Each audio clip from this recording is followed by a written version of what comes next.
Hello everyone, সবাই কেমন আছো? আশা করি সবাই ভালো আছো। আজকে আমি তৈরি করছি চটজলদি বেগুন ভর্তা। বেগুন না পুড়িয়ে কিভাবে বেগুন ভর্তা আমি তৈরি করি সেটাই আমি তোমাদের সঙ্গে শেয়ার করছি।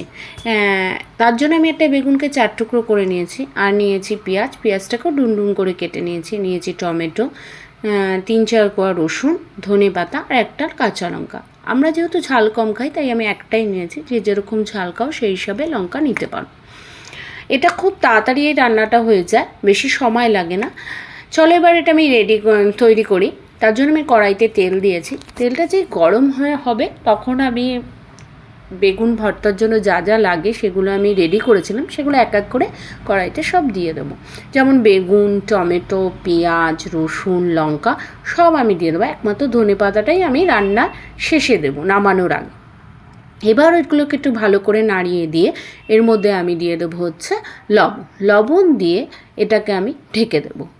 যখন দেখব ভাজা হয়ে এসছে তখন আমি ঢাকনা খুলে টমেটোর খোসাটা ছাড়িয়ে নেব। আর বেগুনের খোসাটাও ছাড়াবো, কিন্তু তার আগে আমি খুন্তি দিয়ে একটু ম্যাশ করে নিয়ে বেগুনগুলোকে তারপরে খোসাটা ছাড়িয়ে নেব, তাহলে ছাড়াতে অসুবিধা হবে না। এবার ওটাকে থেকে আমি বেগুনের খোসাগুলো ম্যাশ করার পর আমি বেগুনের খোসাগুলো ছাড়িয়ে নিচ্ছি। নেওয়ার পরে এর মধ্যে আমি সামান্য একটু তেল দিয়ে ওর মধ্যে আমি দিয়েছি লবণ আর হলুদ। লবণটা আমি যেহেতু আগে দিয়েছি তাই একটু টেস্ট মানে আমার মনে হলো একটু কম হবে, এর জন্য আরেকটু লবণ দিয়ে দিলাম।